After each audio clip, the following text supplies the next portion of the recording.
Hey folks, welcome back to Astrologaster. Okay, so let's hope that this episode goes better than the last one. I think Avis actually has maybe one visit left with us, so maybe we can make things up to her by then. Of course, it might not even matter because, hey, we already have one letter from her, and I don't think she can take it back. I have thought about, though, if maybe there is some kind of game over. Like maybe if you piss enough people off, or maybe if you just run out of time, you don't meet, the 8-letter requirement, right? So let's just see how my playthrough goes. I cannot guarantee a perfect playthrough at this point. And even though I've done a pretty good job of not pissing people off, I think I've been taking more risks lately. So there is a reason to worry. Yeah, especially, this guy doesn't like me too much right now. Maybe we can, make things up to him too. Let's see what we got today. Oh, yes, of course, this guy that's really fuckable. Yeah, uh-huh. See, even the song says so.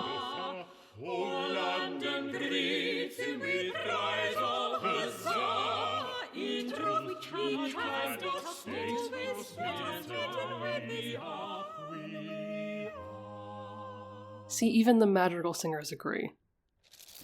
Okay, what's up? How's your, my lord. Cock? How may I do you service? Would it pertain to some thrilling adventure upon which you may soon be embarking? Indeed it does. Sir Walter Raleigh and I did recently come across some intelligence concerning a fleet of Spanish ships that will soon be sailing home from the New World. Oh, right, we did hear about this from bearing the a other goodly guy cargo who was of investing, gold. right? Raleigh and I plan to borrow the royal fleet, which we will use to intercept the ships and seize the treasure. Huzzah! But, borrow the Royal Navy, you say? Aye, only temporarily, of course. The Queen will hardly know her ships are gone. Indeed, when we return them to her bearing a handsome prize of Spanish gold, she will doubtless forgive our failure to file the correct paperwork and whatnot. Doubtless. Oh no. And how may I assist your lordship in this I don't want to be glorious involved in endeavour? this. Well, in order to intercept the Spanish fleet, we must know which route it is planning to take. Oh god, how... One possibility is that it returns to Spain having retrieved the gold from the New World's southern continent. The other possibility, and this is the one Sir Walter thinks most likely, is that the gold has already been transported by conquistadors from the southern continent up to Havana, and the ships are to fetch it from Oh there. shit, I might need to know history Then for let that. us see whether the stars can tell us upon which route the treasure ships may be intercepted on their return to Spain from the New World. Will they be sailing from the southern continent? Oh, I don't or fucking from know. the I don't know that Spanish far. colony of Havana? Oh god damn it. Okay, well, no, we heard about this in the last episode. That Sir Walter Raleigh, is maybe trying to find El Dorado, and I know that he doesn't do that, because, obviously, but I do know that he eventually finds Roanoke, right?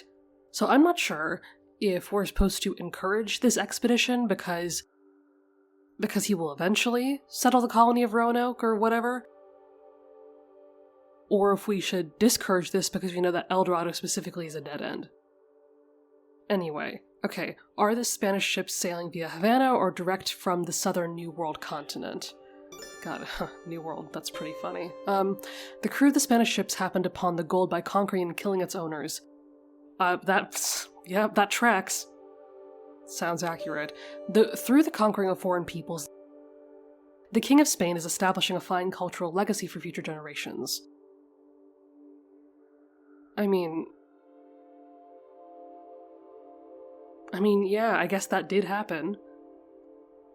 I wouldn't put it in such a positive light, but that did technically happen. Okay, so what's this? The Spanish sailors hide a shameful secret that relates to a lack of self-control.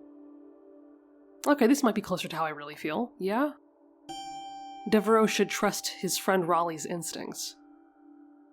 That I don't know. The specifics of, if the ships are in Havana or not, should I know that? As someone that, I don't know, took world history courses in high school? Should I know that? I don't know. Women factor into Spaniards' travel plans. Have no idea what the hell that means, but it scares me.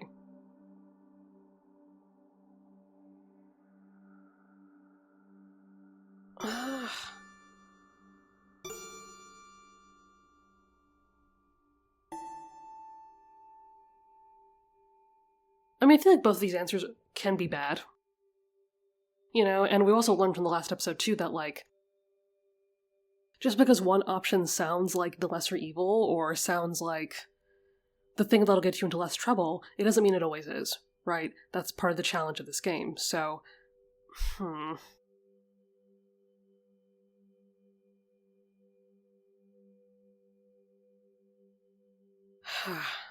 I do like the shameful secret thing. That will stir up drama, maybe. So that could be fun. Maybe I'll just go with B. Just because it sounds more fun. I might piss him off. Let's see. The stars are of the same mind as your friend Sir Walter Raleigh. Now, for regardless of where the Spaniards load their ships with gold, they will stop at the port of Havana. It seems the Spanish sailors will be unable to calm their carnal desires. Excellent, excellent. But where are we to intercept them? Pray, give me the precise day, latitude, and longitude. I don't think I can do that. Certainly, my lord. But divining nautical coordinates is a somewhat lengthy and complex process. If your lordship would kindly return in an hour or so... Quickly, sir! What? I have not the time to bide here all day. Well then, let me see now. Taking into account the position of Jupiter, divide by 3, carry the 1... yes. The Spanish treasure ships may be intercepted upon the 15th day of October at a latitude of 9 and 40 degrees north and 5 and 20 degrees west, or thereabouts. That said, however, I cannot promise you that... Don't promise anything. Raleigh and I shall sail to this very spot. Huzzah! No. Huzzah! Godspeed, my lord. Oh no, what have we done? That better work out. He's gonna fucking hate us if it doesn't.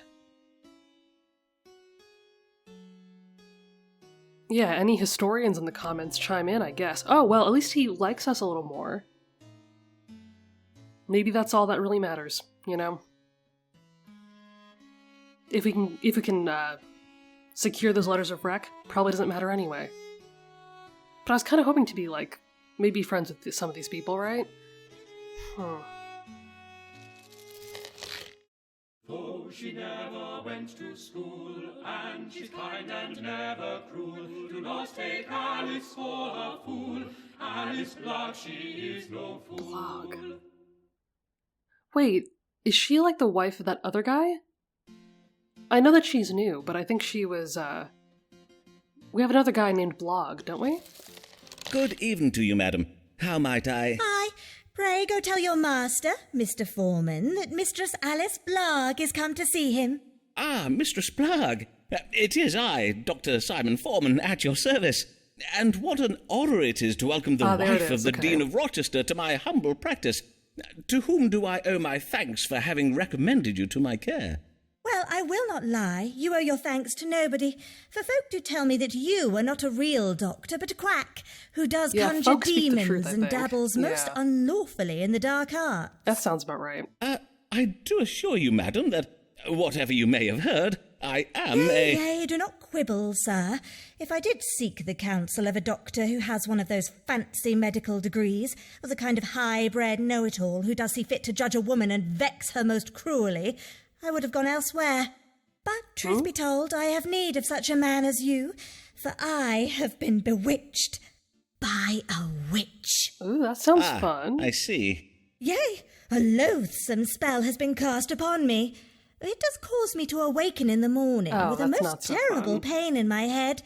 A pain so wretched it does have me chundering into my chamber pot. Pain in the head and involuntary purging.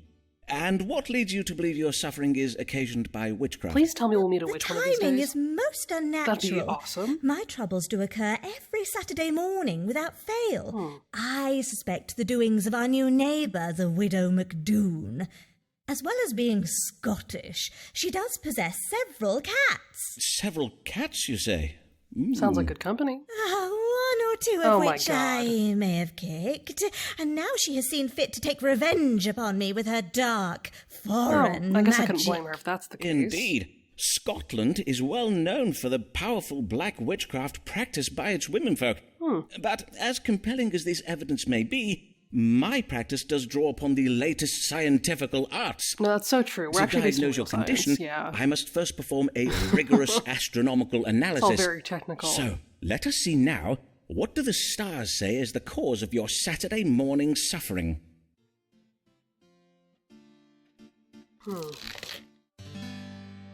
Yeah, I was trying to think what our options could possibly be. Actually, yeah. No, that would make sense if she's being poisoned. Because that would, if she's eating or drinking something with poison once a week, right? Chronic black bile, severe addiction. Addiction? Noxious food or drink.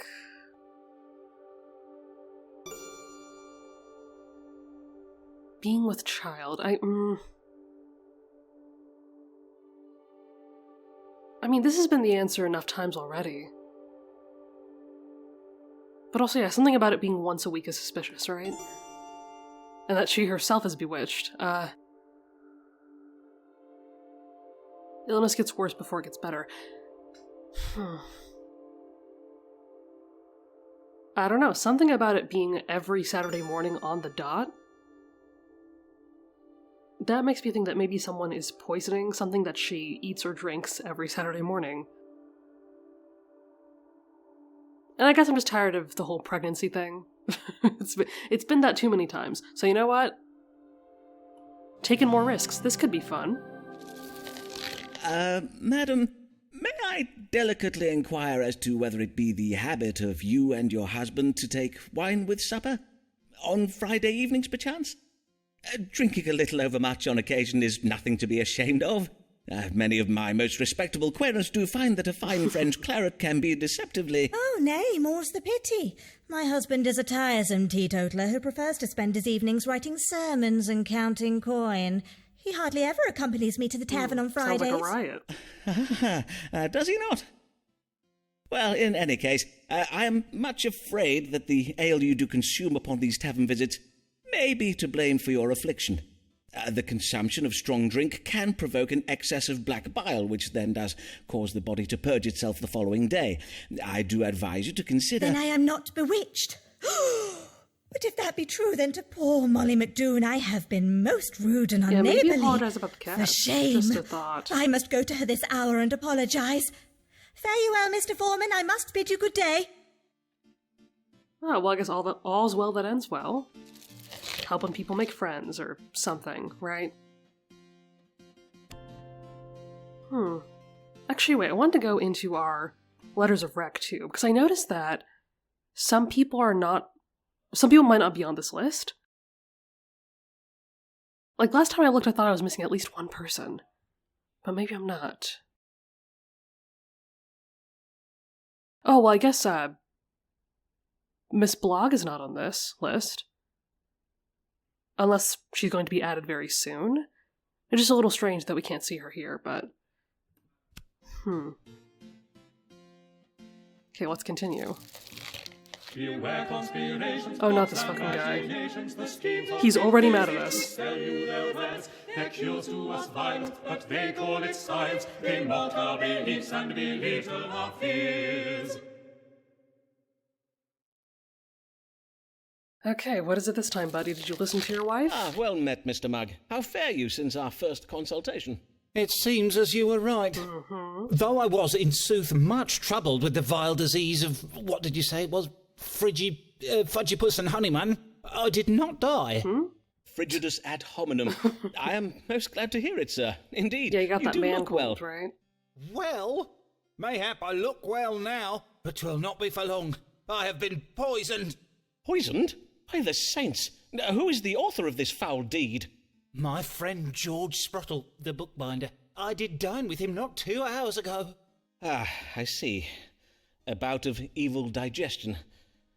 Pray tell, was there turned meat or some such at table? Nay, not meat. 'Twas a pie full of cherries. I had a bite of it afore I knew what I was eating. Cherries, you say? Aye, cherries. And this after I took particular care to give Mistress Sprottle a list of foods I must not eat. I added cherries to the list when I did hear that the Countess of Devonshire has declared against their noxious qualities. The Countess of Devonshire, you say? Noxious qualities, indeed. And now your symptoms, Mr. Mugg. Had you any reaction after eating these cherries? My reaction? Well, I reacted as any man would. I spat them out. And know you what Mr. Sprottle did then, Dr. Foreman? Nay, but pray tell. He did laugh at me. He even called me a dinner-ralphing fusspot. Fie, I may soon be in the grave, thanks to George. Will he still be laughing then? Well, let us not speculate, shall we, Mr. Mugg? Now, let us see what the stars may tell us. What ails Nicholas Mugg? Okay, well, we didn't really get much to the story there. I ate some cherry pie, what ails me? Very descriptive. Cherry poisoning, mild imbalance of choler, cancer of the stomach, rancorous behavior?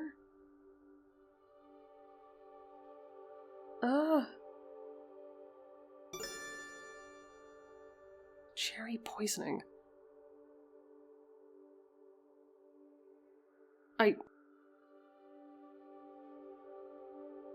Okay, because they said that someone declared them poisonous due to their noxious qualities, whatever. Was that a real event that happened? Because that's interesting. I would read into that. I mean, I don't know about poisoning, but maybe he's allergic? That could make sense.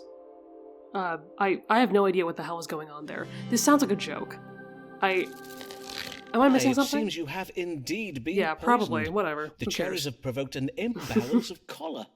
You must take the antidote for cherry poisoning, which is... let me see what I have here in my cabinet. Ah, yes. Saccharum officinarum. Dissolve a pinch of these crystals on your tongue before dinner for a week. Saccharum? Saccharum officinarum, more commonly known as sugar. Oh, are you kidding? Sugar, forsooth. I have heard tell of sugar.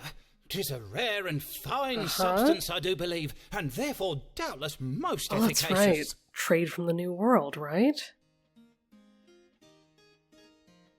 Yeah, because sugar is grown elsewhere by this time. Okay, that's actually pretty funny.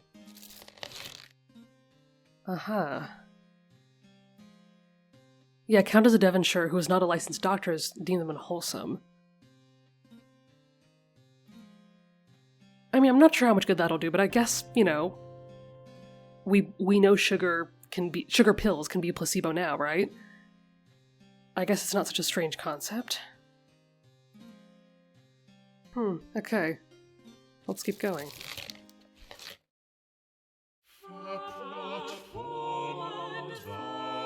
Oh.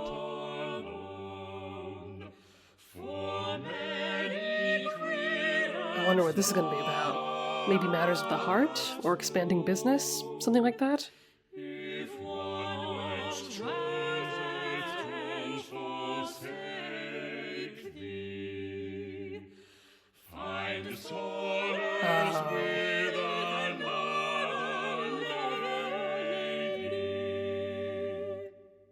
I mean, I guess nothing's stopping us.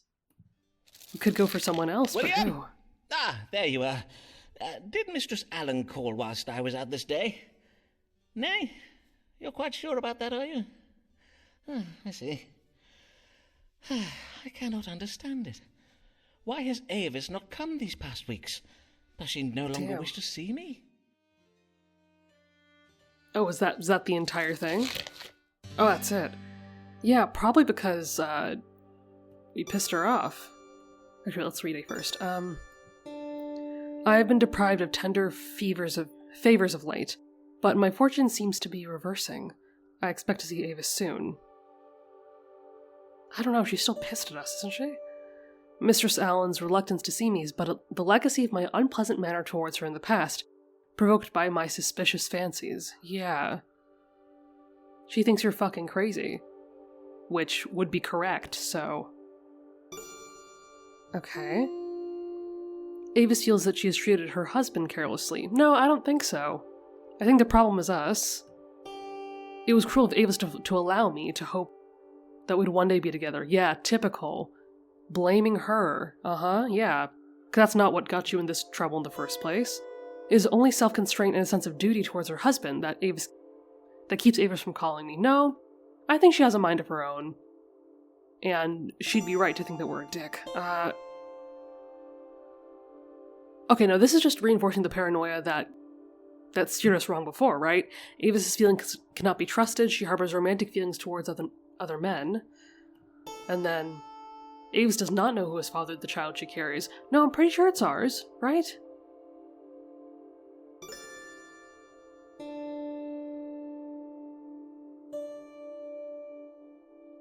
Okay, wait, so what was B again? Yeah, no, B and C are wrong. If we're going to deal with this in the most correct way, I'd go with A. Because we are already in deep shit. And it's like, hey, whether or not she wants to be with us, we should at least be, like, not nasty to her. I think she deserves at least that much. So we're gonna say A. We can remain optimistic, but she could still turn us down, and we'll respect her for that. Right? So, 'tis the madness of my love that keeps Avis away. My jealous passions and accusations yeah, of dude, no shit. Mayhap even caused her fright. When she comes to see me again, for she surely will, by and by, I must remember to be kinder to her, to not plague her with my suspicions. There you go. And you're allowed Avis to desire return, a woman and respect her. Fun fact. There are other women in the world, are there not? Okay, well, don't be so hasty, you know.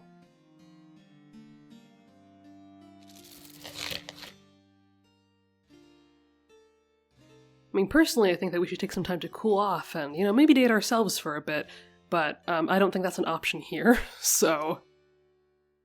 Let's see if we meet another lady. Maybe Avis will come by? Oh, shit. Okay. Mail.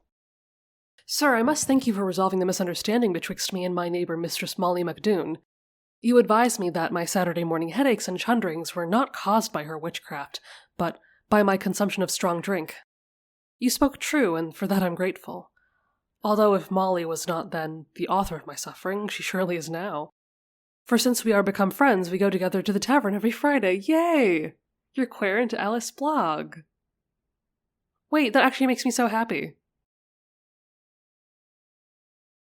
Just the thought of this Scottish woman with her cats making a new friend, you know?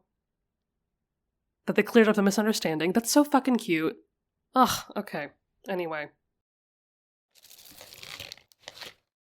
At least we're doing some good.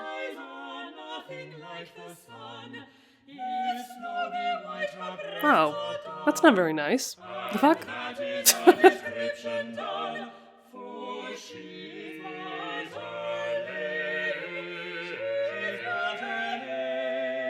I mean, I get that you can come off a little cold, but...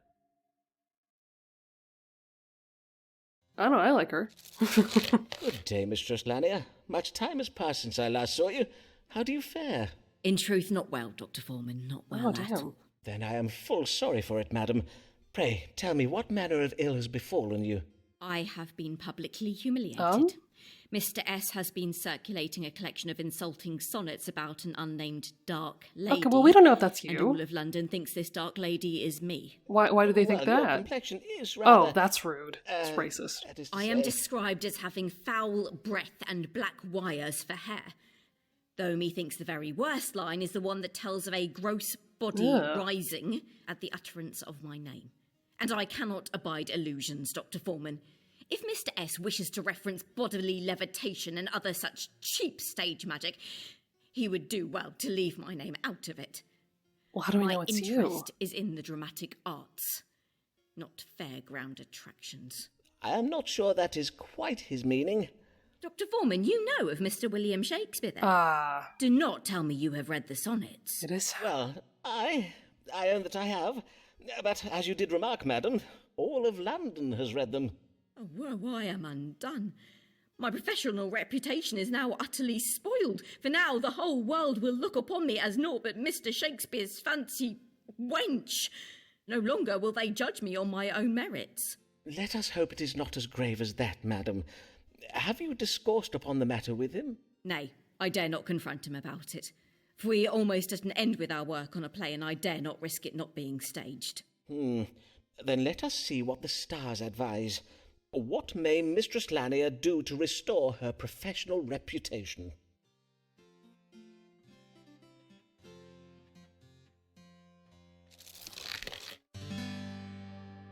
By his body poems. I mean, okay, if this is based off a real sonnet, I'm not sure if I actually remember, I don't know, a sonnet.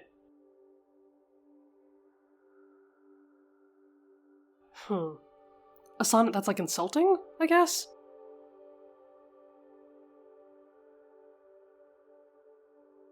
I mean, okay. Because, like, I recognized, that first line of, like, her introduction song this time. Like, my, eyes are nothing like the sun, right? Because I think the first line of one of his sonnets is, my mistress's eyes are nothing like the sun. I think I did study that sonnet in, like, middle school. So that was, like, a long-ass time ago.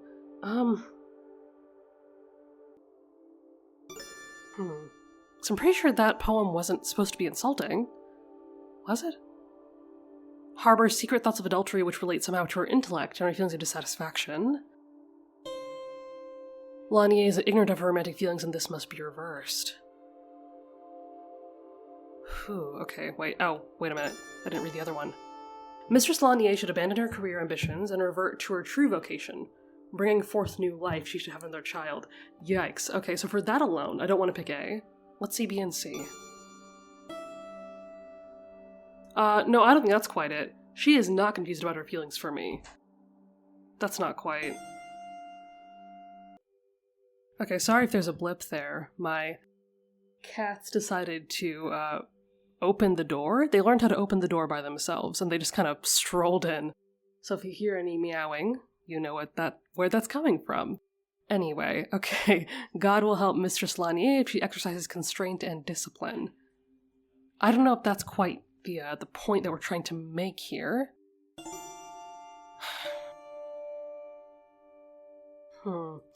Lanier must find a way to dissociate her name from these sonnets, for if she does not, her literary legacy will be betrayed by association with them. The relationship between Mr. Shakespeare and Miss Lanier is not an equal one. Shakespeare's arrogance will overshadow Amelia's contribution to the play they are writing.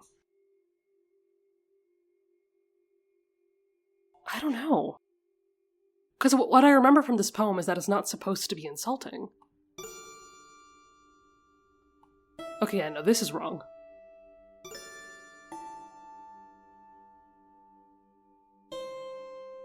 Oh my god, wait, all of these are wrong, aren't they?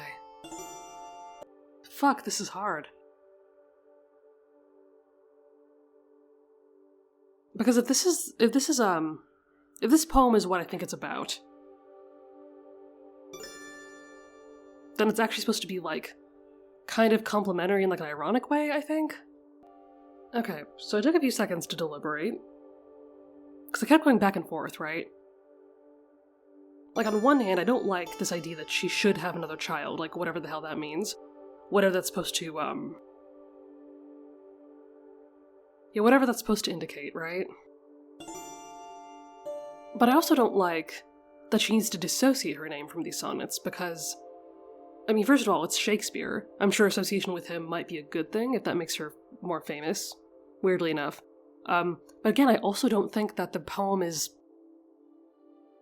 supposed to be offensive? I'm pretty sure, right? Because, like, isn't that the one where it's like, yeah, her eyes are nothing like the sun, and she has black wires for hair, and, like, all these, like, really, like, weird-ass pieces of imagery to describe someone, instead of saying, like, the stereotypical things, like talking about her, like, lips and blush and shit, right? Like, that's what I remember from this poem. So I don't know if she necessarily needs to dissociate her name from this, but if that's how she feels, then... Ugh, I don't know. I mean, I think that B is definitely wrong. This can't be it, you know?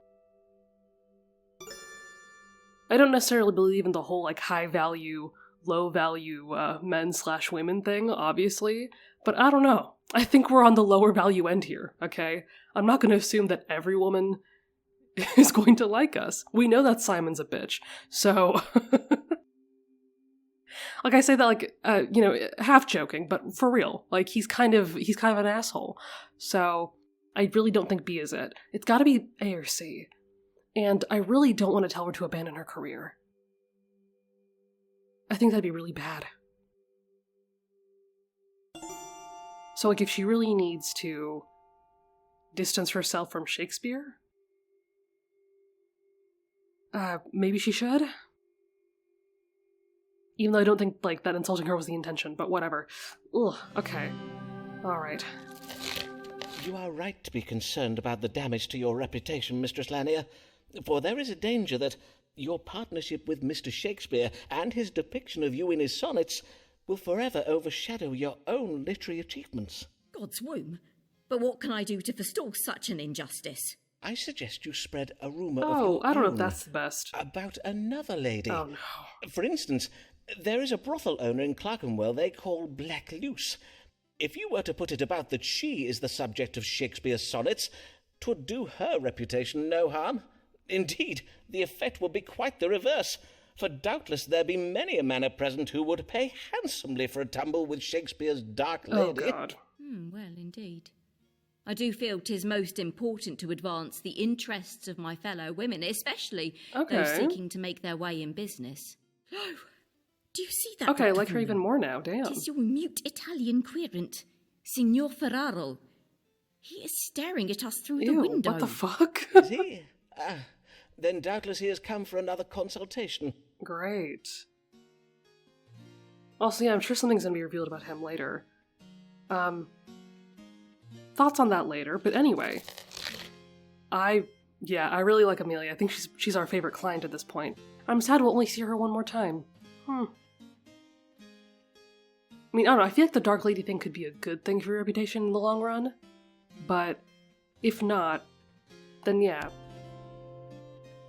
I mean, I don't know about spreading rumors, but maybe this will make her want to write her own poems and write her own plays, and then she can have her own career independent from him, because she doesn't necessarily need him, I don't think, right?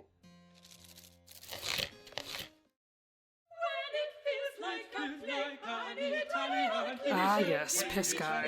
Hi.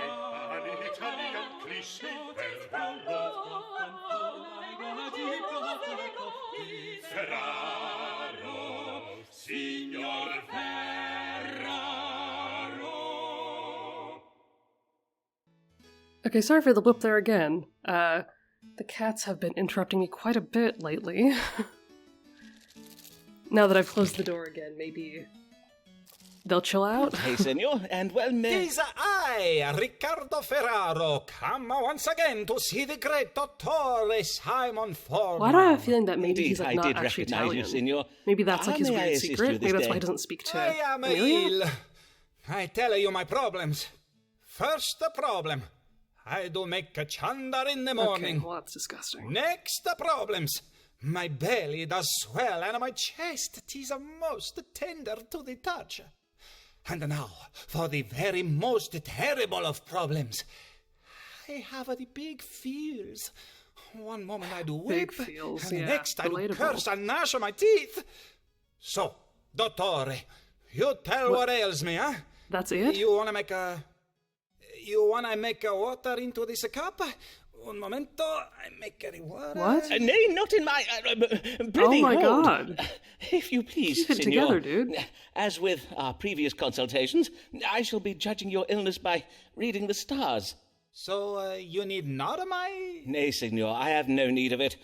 Whilst 'tis true that most physicians do spy and sniff their patients' urine, I find this method of piss-pot diagnosis most imprecise.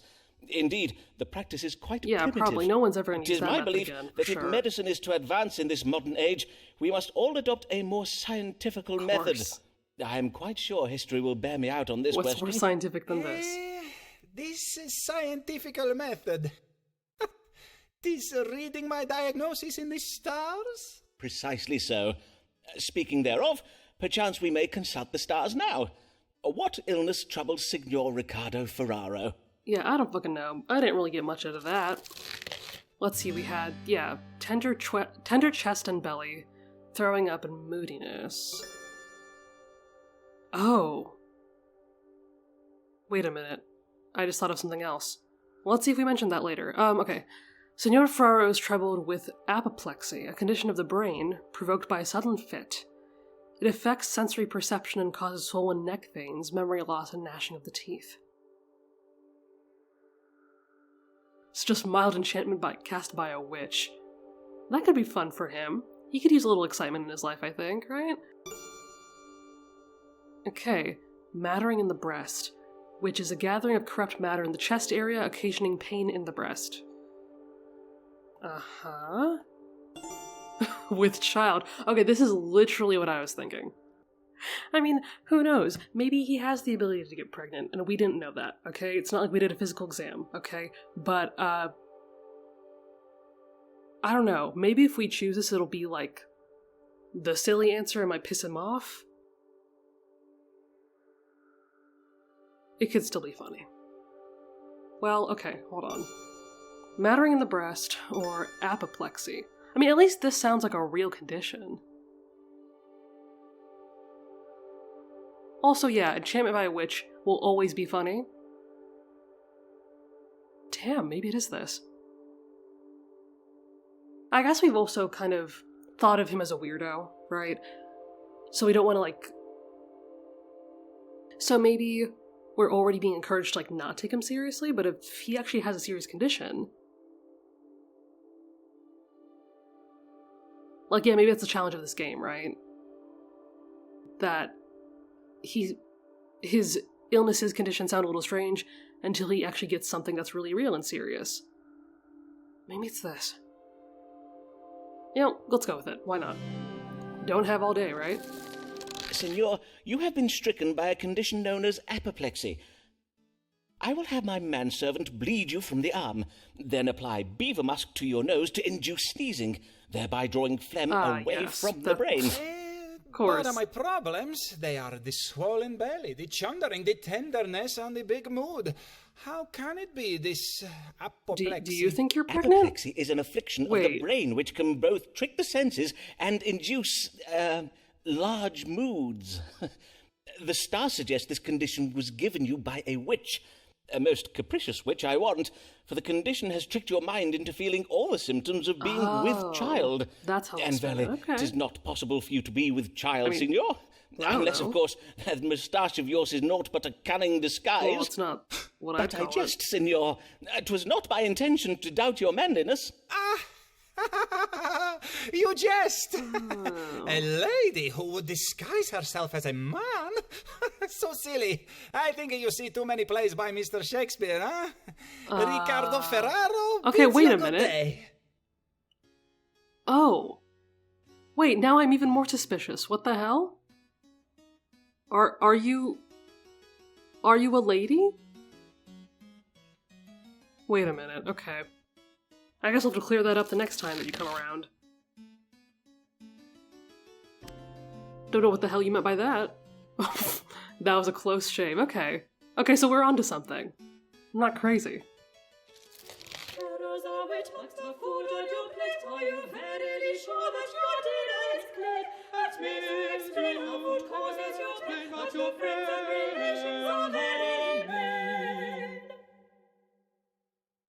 Okay, what have you got for us this time? Good day, Mr. Mugg. Pray tell, did the matter with the, cherries resolve itself in the end? Those sugar crystals you gave me did work Oh, wondrous of course well. they did. Verily, Dr. Foreman, methinks you should fashion this medicine into little round pills and sell them by the score. I warrant you would make your fortune. Yes. Yeah, who would if do only that? I could That's have crazy. my queerance believe that mere sugar pills were the cure for all their ills, great and small, I would be a very rich man indeed, would I not? And what may I assist you with this day, Mr. Mugg? I have the spotted fever. I must begin treatment now, or else I will... Hold, sir.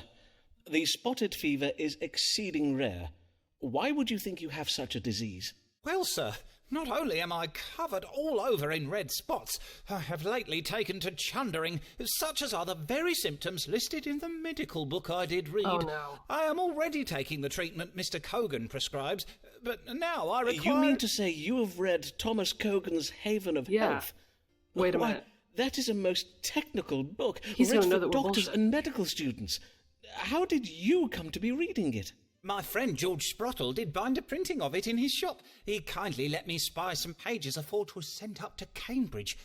Oh, but Dr. Foreman, I forget myself. You have no medical degree, so you doubtless have not read it. Wow. Mayhap if I ask George nicely... Sir, let us consult the stars and see if they may tell us what ails you. I mean, yeah, maybe we should get his letter. You know, appease him, be a good doctor, before he, exposes our ass, okay? Because if he's out here reading medical books, he's gonna know that everything we're saying is bullshit, right? Hypochondria. Oh, induced by appearances of benign pimples on the privy member?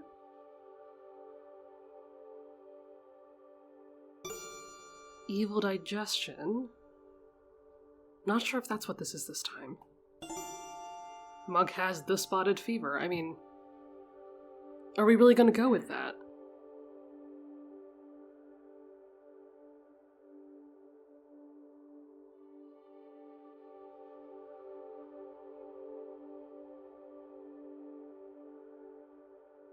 I mean, hey, if we really want this letter, maybe we should just go for it.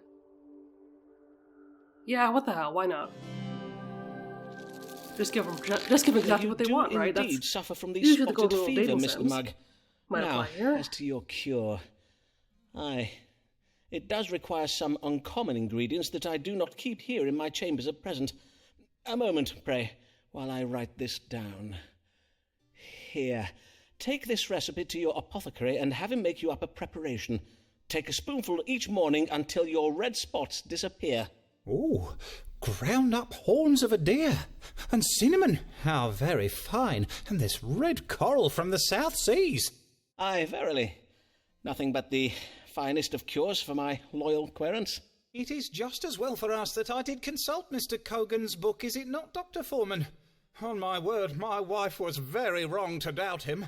I shall tell her you said so. Yeah, I guess it is. One thing more, if you please, Dr. Foreman, for I feel I must give you warning. A great storm is coming. I feel it in my bones, and my bones do always speak true. You would do well to bide indoors at the first sign of wind and rain. God keep you well, Dr. Foreman. Well, thanks for the warning, I guess. It's not foreboding at all. Wait, so how close are we with this letter? Oh, nice. Okay, so this... You know, I was a little worried about him, but I think we have this in the bag, right? Let's check our status here. Maybe we'll stir up some new drama next time. We'll meet some more people. I'm excited because it seems like we're actually approaching maybe the end of the game. Seems like some people are running out of visits, so maybe we're reaching the conclusion of some of their arcs and stuff. And yeah, that's very exciting. Anyway, thank you so much for watching, and I will see you in the next one.